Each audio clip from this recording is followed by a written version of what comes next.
ബിസ്മില്ലാഹി അൽഹംദുലില്ലാഹി അസ്സലാത്തു വസ്സലാമു അലാ റസൂലില്ലാഹി വഅലാ ആലിഹി വഅസ്ഹാബിഹി അജ്മഈൻ അമ്മാ ബഅദ്. ഖുലാസത്തുൽ ഫിഖഹിൻ്റെ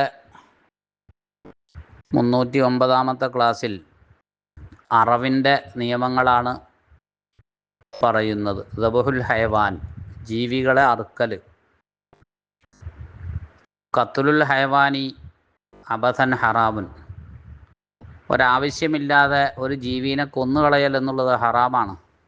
അപ്പോൾ ഗൈറുൽ മഅ്കൂലി ലാ യുദ്ബഹു, പരിശുദ്ധമായ ശരീഅത്ത് തിന്നാൻ പറ്റുന്നത് പറ്റാത്തത് അങ്ങനെ രണ്ട് തരത്തിലുള്ള ജീവികളെ പഠിപ്പിച്ചിട്ടുണ്ട്. അതിൽ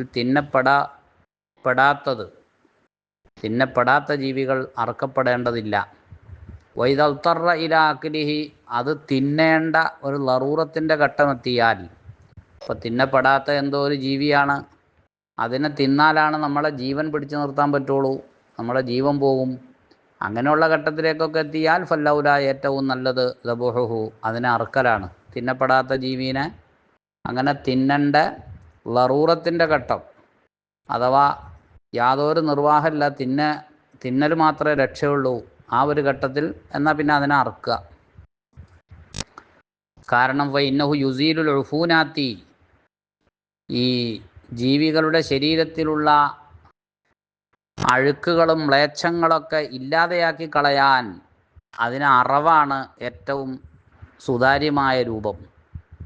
മാത്രമല്ല വയുസഹിലു ഖുറൂജ റൂഹി, ആത്മാവ് പുറപ്പെടാൻ ഏറ്റവും എളുപ്പമുള്ള രൂപവും അതും അറവാണ്. അതാണ് പരിശുദ്ധ ദീൻ ഒരു ജീവിയുടെ ജീവൻ കളയുന്നിടത്ത് അറവ് പഠിപ്പിച്ചത്. ആ ജീവിയെ അറുക്കാതെ വേറെ വല്ല രീതിയിൽ കൊലപ്പെടുത്തിയാൽ അതിലെ ആ ജീവിയുടെ മ്ലേച്ഛങ്ങളെല്ലാം അതിൽ കെട്ടിക്കിടക്കും. അതേസമയത്ത് അറവിലൂടെ അതിൻ്റെ ജീവൻ പോകുമ്പോൾ ജീവൻ പോവാൻ എളുപ്പമാണ്. അത് മാത്രമല്ല, നമുക്ക് ഹാനികരമായ പലതരത്തിലുള്ള മ്ലേച്ഛങ്ങളുണ്ടാകും, അതൊക്കെ പോവുകയും ചെയ്യും. വൽ ഹയവാനുൽ മഅ്കൂലു ഗൈറൽ ജറാദി വസ്സമക്കി, വെട്ടുകിളി, മീൻ, ഇത് രണ്ടും അല്ലാത്ത തിന്നപ്പെടുന്ന മറ്റ് ജീവികളെല്ലാം ലാ യഹില്ലു അക്ലുഹു, അതിനെ നമുക്ക് തിന്നൽ അനുവദനീയമല്ല. ഇല്ലാ ബഅദ സകാത്തിഹി, അറവിൻ്റെ ശേഷമല്ലാതെ തിന്നാൻ പറ്റൂല. അമ്മാഹുമാ, വെട്ടുകിളിയും മീനും, ഫയുക്റഹു ദബഹുഹുമാ, അത് രണ്ടിനെയും അറുക്കൽ കറാഹത്താണ്, അറുക്കേണ്ടതില്ല.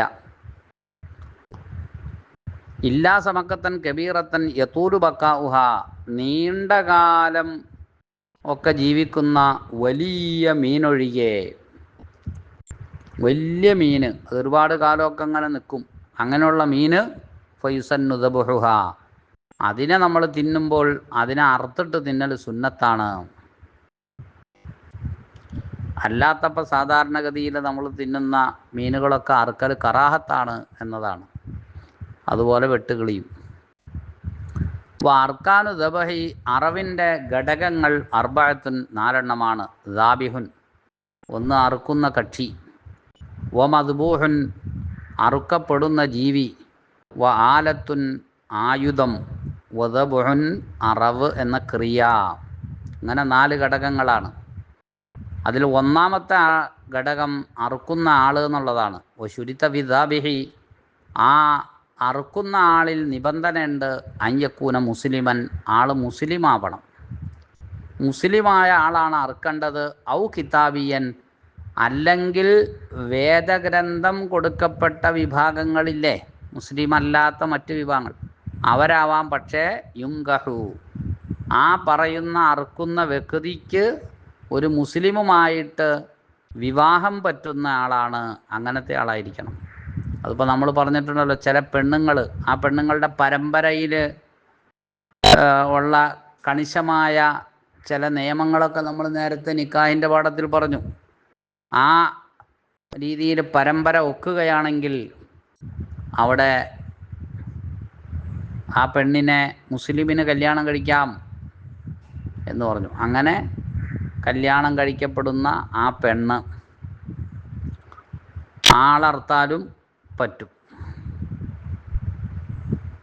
ഒഫിൽ മദ്ബൂഹി അറുക്കപ്പെടുന്ന ജീവിയിൽ ഷർത്താക്കപ്പെടുന്നത് അയ്യക്കൂന മഹ്കൂലൻ അത് തിന്നപ്പെടുന്ന ജീവിയാകണമെന്നാണ്. ഏതെങ്കിലും ജീവിനെ പിടിച്ച് അറുത്തിട്ട് കാര്യമില്ലല്ലോ, തിന്നാൻ പറ്റുന്ന ജീവിയാകണം. വൻ തൂജത ഫീഹി ഹയാത്ത് മുസ്തഖിറത്തുൻ ആ ജീവിയിൽ ഹയാത്ത് മുസ്തഖിറത്ത് എന്ന് പറയുന്ന ഒരു അവസ്ഥ ഉണ്ട്, അതുണ്ടാകണം. ഔവല ദബഹിഹി ആ ജീവിനെ അറുക്കാൻ തുടങ്ങുമ്പോൾ തന്നെ അത് വേണം. എപ്പോൾ ഇൻ ഊജിത സബബുൻ യുഹാലു അലൈഹി ഹലാക്കുഹു ആ ജീവിയുടെ മരണത്തിന് കാരണമാകുന്ന എന്തോ ഒരു വിഷയം അവിടെ ഉണ്ടായിട്ടുണ്ടെങ്കിൽ, ആ ജീവി മരിക്കാൻ കാരണമാകുന്ന ഒരു വിഷയം അവിടെ ഉണ്ടായിട്ടുണ്ട്. അഖിലി നബാത്തിൻ മുഹ്ലിക്കിൻ ജീവിയെ നശിപ്പിച്ച് കളയുന്ന തരത്തിലുള്ള എന്തോ ഒരു ചെടി ആ ജീവി തിന്നിട്ടുണ്ട്. വ ജറഹി സബുഇൻ അല്ലെങ്കിൽ ഏതോ ഒരു പിടിമൃഗം ഒരു ജീവി വന്നിട്ട് ഇതിനെ മുറിവാക്കിയിട്ടുണ്ട്. വൻഹിദാമി ബിനായിൻ അതേപോലെ കെട്ടിടം പൊളിഞ്ഞു ചാടിയിട്ടുണ്ട്. കെട്ടിടം പൊളിഞ്ഞു ചാടി ജീവി അതിൻ്റെ അടിയിൽ പെട്ടുപോയി. അതേപോലെ ഏതോ ഒരു പിടിമൃഗം വന്ന് ഇതിനെ ഉപദ്രവിച്ച് മുറിവാക്കിയിട്ടുണ്ട്. അതേപോലെ തന്നെ ഒരു നശിപ്പിക്കുന്ന തരത്തിലുള്ള എന്തോ ഒരു സസ്യം ഒരു ചെടി ഇത് തിന്നിട്ടുണ്ട്. അപ്പം അതൊക്കെ ഇതിൻ്റെ മരണത്തിലേക്ക് വഴിയാകുന്ന മരണമുണ്ടാകാൻ സാധ്യതയുള്ള കാരണങ്ങളാണ് ഇപ്പോൾ ഉണ്ടായത്. ഇങ്ങനെയുള്ള എന്തെങ്കിലും ഒരു കാരണം ഉണ്ടായാൽ ആ കാരണം ഉണ്ടായിട്ട് പിന്നീടാണ് ഈ ജീവിനെ നമ്മൾ അറക്കണതെങ്കിൽ ആ അറവിൻ്റെ തുടക്കത്തിൽ ഹയാത്ത് മുസ്തഖിറത്ത് എന്ന ഒരവസ്ഥ ഉണ്ടായിരിക്കണം ഈ ജീവിക്ക്. ഹയാത്ത് മുസ്തഖിറത്ത്, ഹയാത്ത് മുസ്തമിറത്ത്, ഇങ്ങനെ രണ്ട് തരം അവസ്ഥകളുണ്ട്. അതെന്താണെന്ന് താഴെ പറയുന്നുണ്ട്. ഇനി ഫഇല്ലം യൂജദ് അങ്ങനെ ഒരു പ്രത്യേക കാരണമൊന്നും ഇപ്പം ഈ ജീവി മരിച്ചു പോകാം, മരണത്തിലേക്ക് എത്തും എന്നുള്ള അതിനു പറ്റിയ എന്തോ കാരണം അവിടെ ഉണ്ടായി എന്നപ്പോൾ മേലെ പറഞ്ഞത്, അങ്ങനെ ഉണ്ടായിട്ടൊന്നും ഇല്ല എങ്കിൽ കഫത്ത് ഫീഹി അൽ ഹയാത്തുൽ മുസ്തമിറത്തു അവിടെ ഹയാത്ത് മുസ്തമിറത്ത് എന്ന ഒരു സംഗതി അത് മതി. അവിടെ ഒരു ഉദാഹരണം, കാൻ ഇന്ദഹ ഇല ഹർക്കത്തി മദ്ബൂഹിൻ ഒരറുക്കപ്പെട്ട ജീവിക്കുണ്ടാകുന്ന ചലനമുണ്ടല്ലോ, ഒരറുക്കപ്പെട്ട ജീവിയുടെ ചലനം, ഒരു കോഴിയെ നമ്മൾ അറുത്തിട്ട് കഴിഞ്ഞാൽ ഉണ്ടായിത്തീരുന്ന ഒരു ചലനം, ഒരനക്കം, ആ അനക്കത്തിലേക്ക് ഈ ജീവി എത്തി. ബി മറദിൻ എങ്ങനെ ഒരു ജീവി ആ അവസ്ഥയിലേക്ക് ആ ഒരു അനക്കത്തിലേക്ക് എത്തിയത് രോഗം കൊണ്ടോ ഔ ജൂഇൻ അല്ലെങ്കിൽ വിശപ്പ് കൊണ്ടോ എത്തി. അല്ലാതെ പ്രത്യേകിച്ച് വേറെ അപായങ്ങളൊന്നും സംഭവിച്ചിട്ടില്ല. ജീവിക്ക് രോഗമുണ്ടായി, ആ രോഗമുണ്ടായി ജീവി പറ്റ അവശതയായി, ഒരറുക്കപ്പെട്ട ജീവിയുടെ ഒരു ചലനത്തിലേക്ക് അത് എത്തിയിട്ടുണ്ട്. അല്ലെങ്കിൽ രോഗമല്ല, വിശന്നിട്ട് അത് ഭക്ഷണമൊന്നും കഴിക്കാതെ ആകെ ഇടുങ്ങാറായ ഒരവസ്ഥയിലേക്ക് എത്തി. അങ്ങനെയുള്ള ജീവിക്ക് അറുക്കാൻ തുടങ്ങുന്ന സമയത്ത് ഹയാത്ത് മുസ്തഖിറത്ത് വേണമെന്നൊന്നുമില്ല, നിയമമില്ല. പിന്നെ യഹില്ലു ആ ജീവി ഹലാലാകും ബി ദബഹിഹി അതിനങ്ങടെ അർത്താ മതി ഫി ആഖിരി റമക്കിഹി അതിൻ്റെ അവസാന ശ്വാസം ആ സമയത്ത് എന്ന് പറഞ്ഞാൽ അതിൻ്റെ ജീവൻ പോകാറായി കിടക്കുകയാണ്. ആ സമയത്ത് അർത്താ തന്നെ ആ ജീവിയെ നമുക്ക് വേണമെങ്കിൽ തിന്നാം. അതേ സമയത്ത് ഇതിന് എന്തോ വലിയൊരു അപായമുണ്ടായി, അത് മരണത്തിലേക്ക് പോകും, അതിനുള്ള ഒരു കാരണമുണ്ടായി എങ്കിൽ പിന്നെ അത് പറ്റൂല. അവിടെ അറക്കാൻ തുടങ്ങുമ്പോൾ അതിന് ഹയാത്ത് മുസ്തഖിറത്ത് വേണം. അപ്പോൾ ഈ രണ്ട് കാര്യങ്ങൾ ഇവിടെ പറഞ്ഞല്ലോ, ഹയാത്ത് മുസ്തഖിറത്ത്, ഹയാത്ത് മുസ്തമിറത്ത്. അത് രണ്ടും എന്താണ്? വൽ ഹയാത്തുൽ മുസ്തഖിറത്തു ഹയാത്ത് മുസ്തഖിറത്ത് എന്ന് പറഞ്ഞാൽ മാ യക്കൂനു മാഹ ഇഹ്സാസുൻ ഇഖ്തിയാരിയുൻ വ ഹറക്കത്തുൻ ഇഖ്തിയാരിയ അതിന് സ്വയമായ ഗ്രാഹ്യശക്തിയും സ്വന്തം ഇഷ്ടപ്രകാരമുള്ള അനങ്ങലും ഉള്ള ഒരവസ്ഥ, ഒരു ജീവിക്കുള്ള ആ അവസ്ഥ, അതിനെ ഹയാത്ത് മുസ്തഖിറത്ത് എന്ന് പറയുന്നത്. അതിൻ്റെ പരിസരത്ത് ആരെങ്കിലും ചെന്നാൽ അതിന് സ്വയമായിട്ട് അത് കാണും, അതേപോലെ തന്നെ സ്വന്തം ഇഷ്ടപ്രകാരം അതിന് കേൾക്കാം. അങ്ങനെ ഉള്ള ഗ്രാഹ്യശക്തിയൊക്കെ ഉണ്ട് അതിന്, അത് നഷ്ടപ്പെട്ടിട്ടില്ല. അതേപോലെ ഇഷ്ടപ്രകാരം അനങ്ങാനും അതിന് സാധിക്കുന്നുണ്ട്. ആ അവസ്ഥയാണ് ഹയാത്ത് മുസ്തഖിറത്ത് എന്ന് പറയണത്. ഒമിൻ ഖറായിനിഹ, ആ ഹയാത്ത് മുസ്തഖിറത്ത് എന്ന് പറയുന്നതിൻ്റെ ലക്ഷണങ്ങളിൽപ്പെട്ടതാണ് ഷിദ്ദത്തുൽ ഹർക്കത്തി, നല്ല ശക്തമായ അനക്കമുണ്ട് അതിൻ്റെ. അതിൻ്റെ ഒരു അടയാളം എന്താണ്? ഈ ഹയാത്ത് മുസ്തഖിറത്ത് ഉണ്ട് എന്നുള്ളതിൻ്റെ ഒരു അടയാളം നല്ല അനങ്ങുന്നുണ്ട്. അതേപോലെ അവിം ഫിജാറു ദമി ബഅദ ദബഹി, ഈ നല്ല അനക്കമുണ്ട്, അല്ലെങ്കിൽ രക്തം ഇങ്ങനെ ചീറ്റി ഒഴുകുന്നുണ്ട്. എപ്പോൾ? അറവിൻ്റെ ശേഷം. അറവിൻ്റെ ശേഷമുണ്ട് ഇതിന് നല്ല പിടക്കൽ, നല്ല ശക്തമായ പിടയ്ക്കൽ. അതേപോലെ അല്ലെങ്കിൽ രക്തം നല്ല ചീറ്റൽ. അപ്പം നമുക്ക് മനസ്സിലാക്കാം ഈ ജീവിയുടെ അറക്കാൻ തുടങ്ങുമ്പോൾ തന്നെ ഇതിന് ഹയാത്ത് മുസ്തഖിറത്ത് ഉണ്ട് എന്ന് നമുക്ക് മനസ്സിലായി. എന്നാൽ വല്ല ഹയാത്തുൽ മുസ്തമിറത്തു, രണ്ടാമത് പറഞ്ഞില്ലേ, അത് മാ തബക്കായില ഖുറൂജി റൂഹി ബിനഹവി ദബഹിൻ, ഒരറവ് പോലെയുള്ള കാര്യം കൊണ്ട് ഒരു ജീവിയുടെ റൂഹ് പിരിയൂല, റൂഹ് പോകൂല. ആ റൂഹ് പോകുന്ന ആ അവസാന ഘട്ടം വരെ അതിലുണ്ടായിത്തീരുന്ന ഒരവസ്ഥ, അതായത് ഒരു ജീവൻ നിലനിൽക്കുക എന്ന്, ഒരു ജീവൻ ഉണ്ടാവുക. അല്ലാതെ അവിടെ ശക്തമായ അവസ്ഥയൊന്നും ഉണ്ടാകണമെന്നൊന്നുമില്ല, ഒരു ജീവൻ ഉണ്ടാവുക. അതാ ഹയാത്ത് മുസ്തഖിറത്ത് പറഞ്ഞത്. അലാമത്തുഹ, അതിൻ്റെ അടയാളം എന്ന് പറയുന്നത് ഉജൂദുൻ നഫസി ഫക്കത്ത്, അതിനൊരു ശ്വാസമുണ്ട്. ശ്വാസം ഉണ്ടെങ്കിൽ ഹയാത്ത് മുസ്തമിറത്ത് എന്ന് പറയാം. അപ്പോൾ സാധാരണഗതിയിൽ പ്രത്യേകമായ അപായങ്ങളൊന്നുമില്ലാതെ ഒരു ജീവി അങ്ങനെ മരിക്കാൻ പോകുന്നൊരു ഘട്ടമാണെങ്കിൽ അതിന് ഹയാത്ത് മുസ്തമിറത്ത് ഉണ്ട് എന്ന് പറഞ്ഞാൽ ജീവൻ്റെ ഒരു തുടിപ്പുണ്ട്. ആ ഉള്ള സമയത്ത് അറക്കാം അതിനെ. ഇനി ഹർക്കത്തുൽ മദ്ബൂഹി, അറക്കപ്പെട്ട ജീവിയുടെ ചലനം എന്ന് പറഞ്ഞാൽ അത് ഹർക്കത്തുൻ ഇൽത്തിറാരിയത്തുൻ ലഖ്തിയാറ മഅഹ, അതിൻ്റെ ലറൂരിയായ ഒരു ചലനം, അഥവാ അത് നിർബന്ധിതമായ രീതിയിലുള്ള അതിൻ്റെ ഒരു അനക്കം, അത് സ്വന്തം ഇഷ്ടപ്രകാരം അനങ്ങണതല്ല. അതിനാണ് ഹർക്കത്തുൽ മദ്ബൂഹ്, അറക്കപ്പെട്ട ജീവിയുടെ ചലനം എന്ന് പറയുന്നത്.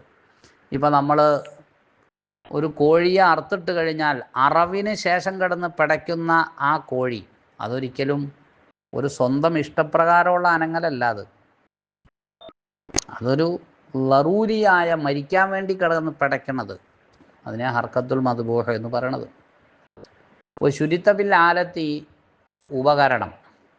നേരത്തെ നമ്മൾ പറഞ്ഞിരിക്കുന്ന ഒരു ഘടകമാണ് ഉപകരണം, അതായത് ഒരു ആയുധം വേണമെന്ന്. ആ ആയുധം എന്ന് പറഞ്ഞു കൊടുത്തിൽ അവിടെ ഷർത്തുള്ളത് കൗനുഹ മുഹദ്ദദൻ, ആയുധത്തിന് നല്ല മൂർച്ച ഉണ്ടാകണം. ജാരിഹൻ, മുറിക്കുന്നതായിരിക്കണം, മുറിക്കാൻ കഴിയുന്ന ആയുധമായിരിക്കണം. ഗൈറ ദുഫുരിം വ സിന്നിം വ അതുമിൻ, അത് നഖം, പല്ല്, എല്ല് ഇതൊന്നും അല്ലാത്തതായിരിക്കണം. ഇതൊന്നും ഏതിന് പറ്റൂല? ആയുധമാവാൻ പറ്റൂല. ഫലാ യഹില്ലുൽ മഖ്തൂലു ബിക്കാലിൻ ഔ മസ്മൂമിൻ, അപ്പോൾ മൂർച്ചയില്ലാത്ത ആയുധം കൊണ്ട് കൊല്ലപ്പെട്ടത് അത് ഹലാലാവൂല. മൂർച്ചയൊന്നുമില്ല, വെറുതെ ആയുധമാണ് എന്നിങ്ങനെ പറയാം.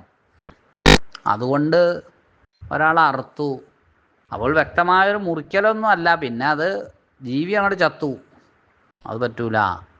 ഔ മസ്മൂമിൻ, അല്ലെങ്കിൽ ഇതുപോലെ കത്തിയോ മറ്റാണ്, ആ കത്തിയിൽ വിഷം ഊട്ടിയിട്ടുണ്ട്, വിഷമൂട്ടപ്പെട്ട കത്തിയാണ്, ആയുധമാണ്, അതുകൊണ്ട് കൊല്ലപ്പെട്ടു ജീവി, അതും നമുക്ക് പറ്റൂല.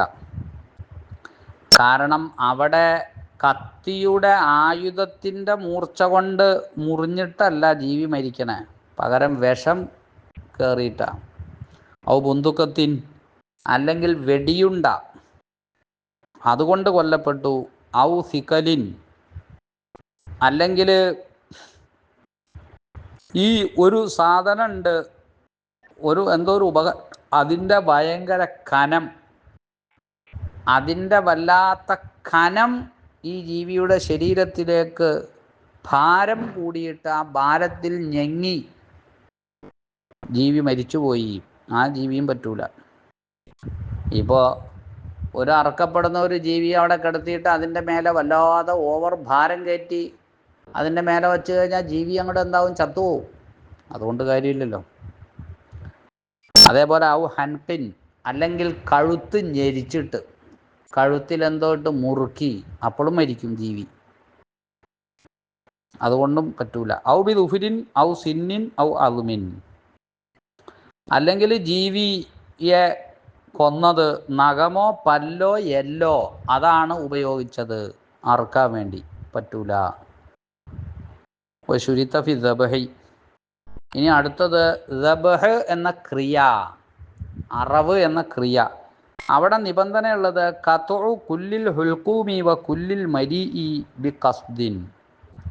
ഇവൻ മനഃപൂർവം ഉദ്ദേശത്തോടു കൂടെ തന്നെ അന്നനാളവും ശ്വാസനാളവും അത് രണ്ടും മുഴുവൻ മുറിഞ്ഞു പോകണം എന്നതാണ് അതിൻ്റെ നിയമം. ശ്വാസനാളത്തിനെയാണ് ഹുൽഖൂം എന്ന് പറയുന്നത്. അന്ന പാനീയങ്ങൾ അത് പോകുന്ന നാളത്തിനെയാണ് മരീ എന്ന് പറയുന്നത്. അത് രണ്ടും മുഴുവനും മുറിയണം.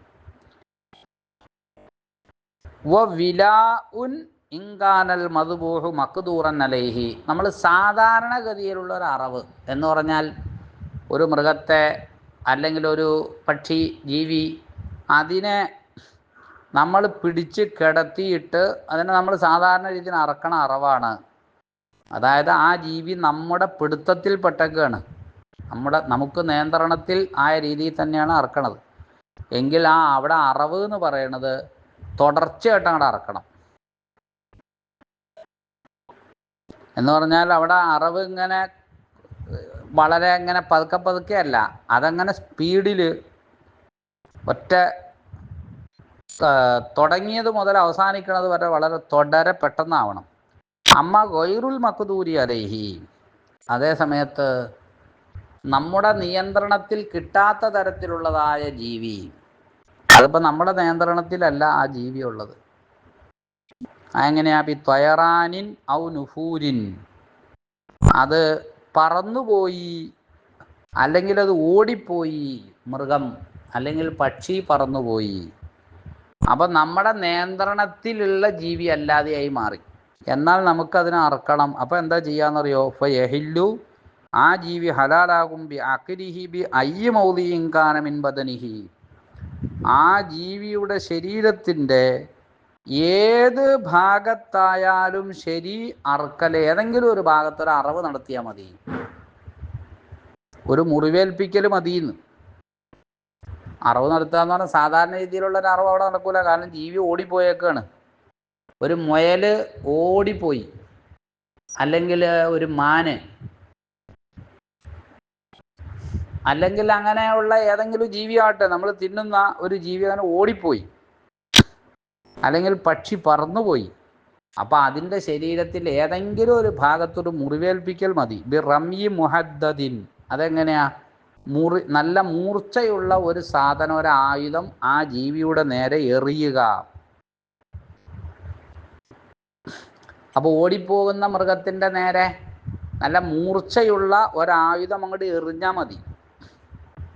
അപ്പോൾ എറിഞ്ഞ് അതിൻ്റെ ശരീരത്തിൽ കൊണ്ടു, എവിടെ കൊണ്ടു? ഏതെങ്കിലും ഭാഗത്ത് കൊണ്ടാൽ മതി ശരീരത്തിൻ്റെ. ഔബി ഇർസാലി ജാരിഹത്തിൻ മുഅല്ലമത്തിൻ, അല്ലെങ്കിൽ പ്രത്യേകമായി പരിശീലനം കൊടുത്ത മൃഗങ്ങളെ, വേട്ടമൃഗങ്ങളെ അല്ലെങ്കിൽ വേട്ടപ്പക്ഷിയെ അയക്കുക അതിൻ്റെ നേരെ. തേറ്റപ്പല്ലുകൊണ്ട് അല്ലെങ്കിൽ നഖങ്ങൾ കൊണ്ട് വേട്ടയാടി പിടിക്കുന്ന മൃഗം അല്ലെങ്കിൽ പക്ഷി, അതിനെയാണ് ഇപ്പോൾ ഇവിടെ ഉദ്ദേശിക്കുന്നത്. അത് വെറുതെ ഏതെങ്കിലും പക്ഷി അല്ലെങ്കിൽ ഏതെങ്കിലും മൃഗം അങ്ങനെ പറ്റൂല, അതിന് പ്രത്യേകമായ പരിശീലനം കൊടുത്തിട്ടുണ്ടായിരിക്കണം. ഉദാഹരണം നായ, പട്ടി, അതിന് ഇങ്ങനെ പിടിക്കാനുള്ള പ്രത്യേക പരിശീലനം കൊടുത്തിട്ടുള്ളതാണ്. അപ്പോൾ അതിനങ്ങോട്ട് പറഞ്ഞേക്കുക. അപ്പോൾ അത് പോയിട്ട് ആ ജീവിനങ്ങോട്ട് പിടിച്ചു, ആ ഓടിപ്പോയ ജീവിയെ. അങ്ങനെ പിടിച്ചിട്ട് അല്ലെങ്കിൽ നമ്മൾ എന്ത് ചെയ്തു? ഒരായുധം എടുത്തിട്ട് എറിഞ്ഞു അതിനെ. അപ്പോൾ എറിഞ്ഞപ്പോൾ കൊണ്ടു, അതവിടെ വീണു. സുമ്മ ഇൻ അതറക്കഹു, പിന്നെ ആ മൃഗത്തെ ഇവൻ എത്തിച്ചു എന്ന് പറഞ്ഞാൽ ആ മൃഗം ഇവന് കിട്ടി. കാരണം ഒന്നുകിൽ നമ്മൾ അതിൻ്റെ നേരെ ഒരായുധം എറിഞ്ഞു, അല്ലെങ്കിൽ പട്ടി പോലെയുള്ള ജീവിയെ അയച്ചു, അങ്ങനെ പിടിച്ചു. അങ്ങനെ ആ ജീവിയെ നമുക്ക് കിട്ടി. ഓ ബിഹി ഹയാത്ത് മുസ്തഖിറത്തുൻ. ആ കിട്ടുന്ന സാഹചര്യത്തിൽ നോക്കുമ്പോൾ നേരത്തെ നമ്മൾ പരാമർശിച്ച ഹയാത്ത് മുസ്തഖിറത്ത് ആ ജീവിക്കും ഉണ്ട്. അങ്ങനെയാ കിട്ടിയതെങ്കിൽ വാ അംകനദബുഹു, എന്നിട്ടോ അതിനെ പെട്ടെന്ന് സാദാ പോലെ അറക്കാൻ സാധിക്കുകയും ചെയ്തു എങ്കിൽ വജബദബുഹു, അറുക്കൽ നിർബന്ധമാണ്. വ ഇല്ല, നമുക്ക് കിട്ടിയപ്പോൾ അതിന് ഹയാത്ത് മുസ്തഖിറത്ത് ഇല്ലാത്ത അവസ്ഥയിലേക്ക് പോയിട്ടുണ്ട്, അല്ലെങ്കിൽ ഹയാത്ത് മുസ്തഖിറത്ത് ഉണ്ടായിരുന്നു പക്ഷെ പെട്ടെന്ന് അറക്കാൻ പറ്റിയ സാഹചര്യം കിട്ടിയില്ല, എങ്കിൽ പിന്നെ ഹല്ല ബിലാ ദബഹിൻ, അറക്കേണ്ട കാര്യമൊന്നുമില്ല. ആ ജീവി ഹലാലാണ്, നമുക്ക് ആ ജീവി മരിക്കുമ്പോൾ എടുക്കാം.